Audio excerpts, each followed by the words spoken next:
நம்ம ஒரு ஆர்ஜே பாலாஜி அந்த ஒரு தாட் இருக்கும்ல, அந்த தாட்டில் ஆர்ஜே பாலாஜி மாதிரியே இல்லை, ஆக்டர் பாலாஜி மாதிரி தான் தெரிஞ்சார்.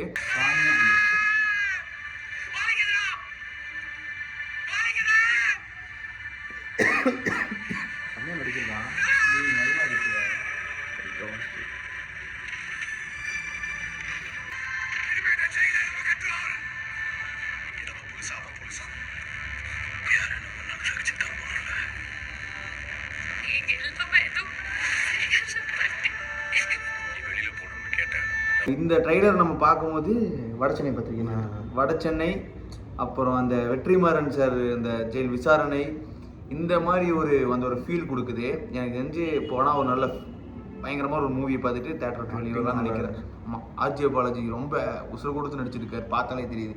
அந்த வெயிட் பண்ணுற 29th ரிலீஸு. கண்டிப்பாக ஃபஸ்ட் டே போய் நான் பார்ப்பேன், பார்த்துட்டு ரிவ்யூ சொல்கிறேன். பார்ப்போம்.